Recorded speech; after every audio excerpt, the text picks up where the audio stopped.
हम विस्तार से समझना चाहेंगे उनसे कि इसकी रिपोर्ट क्या कहती है और ये कहाँ तक सही है, क्योंकि जो रिपोर्ट सामने आई है उसमें ये कहा जा रहा है कि वो हेज फंड चलाते हैं। सबसे पहले तो दर्शकों को ये बताइए, ये रिपोर्ट क्या कहती है?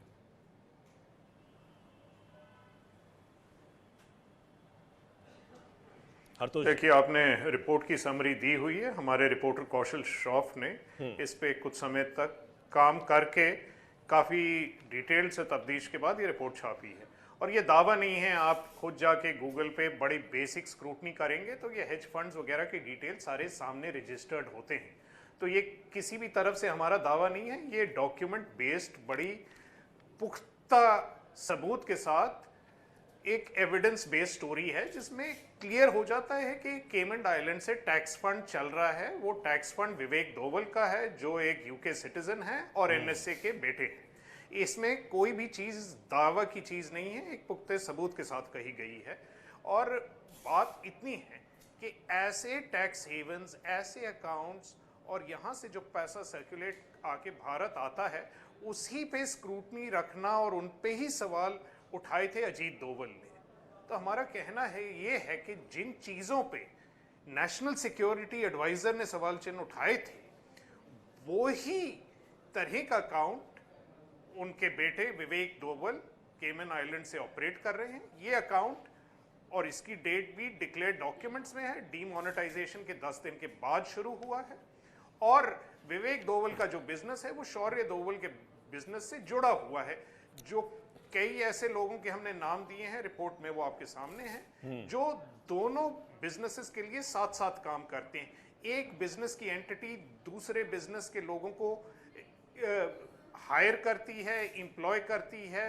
चार्टर्ड अकाउंटेंट्स एक जगह पे सेम है, तो वो बिजनेसेस को सेपरेट करना मुश्किल है। तो इसका मतलब दोनों भाइयों का बिजनेस इनएक्सट्रिकेबली लिंक्ड, साथ जुड़े हुए हैं।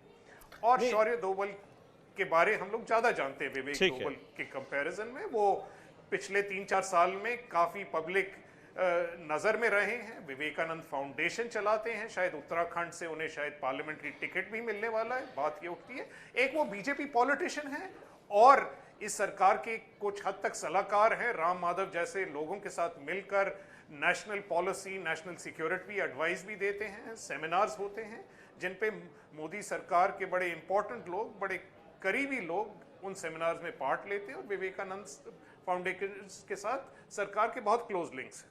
ठीक है हर्षद जी, क्या हेज फंड अकाउंट खोलने में कोई भी व्यक्ति खोलता है? क्या इस बात की आपत्ति के आधार पर शक आप लोग सामने रिपोर्ट रख रहे हैं कि वो अजीत डोभाल के बेटे हैं, या हेज फंड से जुड़ी जो चीजें हैं कि वो एक टैक्स हेवन है? कोई आपत्ति या शक नहीं उठाया। हमने ना आपत्ति ना शक, हमने ये बोला है कि ये फैक्ट्स हैं। इन फैक्ट्स को लेके नेशनल सिक्योरिटी एडवाइजर ने ही हमें कहा था निगरानी रखनी चाहिए। हम तो जो नेशनल सिक्योरिटी एडवाइजर ने कहा है वही काम कर रहे हैं। जो काम हम कर रहे हैं नेशनल इंटरेस्ट में कर रहे हैं, नेशनल सिक्योरिटी एडवाइजर के कहने पे कर रहे हैं कि ऐसे अकाउंट्स की तफ्तीश होनी चाहिए। हम तो जानना चाहते हैं और नेशनल सिक्योरिटी एडवाइजर भी ये जानना चाहेंगे। मेरे को लगता है खुलासा करें, पब्लिक में आए कि ये फंड्स के क्या डिटेल्स हैं, क्या ट्रांजैक्शंस हुई हैं, इंडिया में क्या इन्वेस्टमेंट हुई है। मेरे को लगता है ये स्क्रूटनी ज़रूरी है और सारे फंड्स की होनी चाहिए।